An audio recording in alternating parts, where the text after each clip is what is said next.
Mamă, eu plâng și vă spun amarul.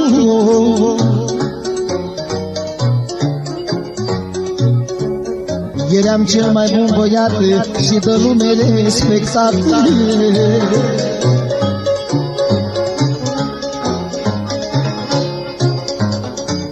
Mai Doamne, știi și că ajutam cu banii și ajutam toți țiganii.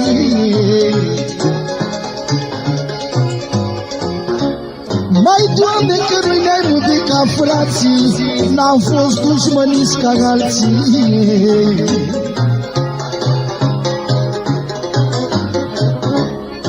Și la greu ne ajutam, noi ca frații ne iubeam.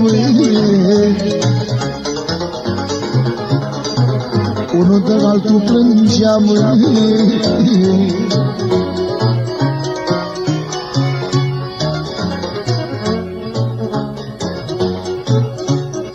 Să mai nască cine-o vrea, n-o să-l ai pe firma mea, n-o să ai vestea destinul meu, ce mi l-a dat Dumnezeu.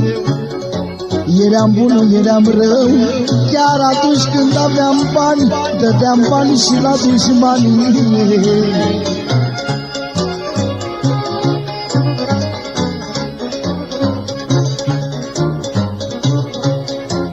Doar atât îmi pare rău.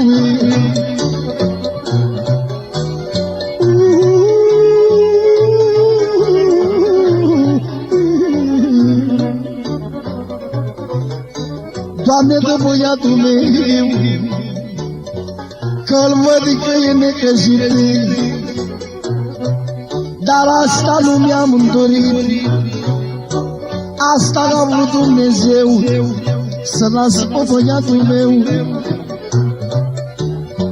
Dacă avea putere în mine, tată, aș vrea să fiu lângă tine, să văd că te simți tu bine, că tu ești viața în mine.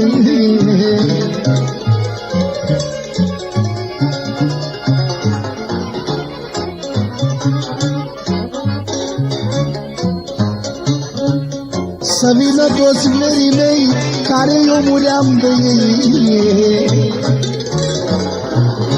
să vină neamurii toți, să vină și-ai mei nepoții. Vreau să-mi iau la revedere, că i-am iubit cu durere.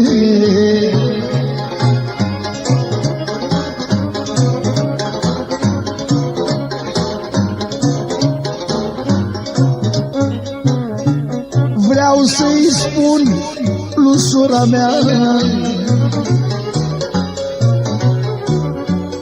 când o fi viața mai grea, să vină la groapa mea, că de aici din mormânt și pe aici mă descurcă. Chiar de-mi ultima noapte și chiar dacă plec departe, făceam față într-o mie. Eu eram bazat pe mine, nu-mi găsisem adversarul, moartea mea a fost dușmanul.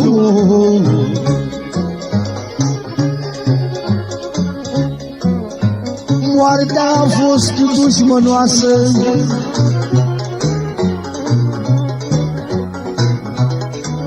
m-a luat fulger din casă.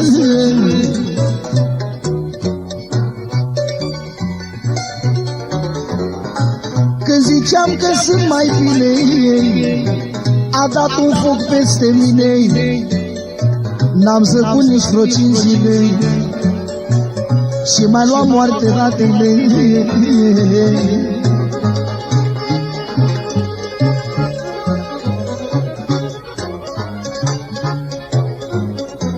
Asta mi-e ultima noapte,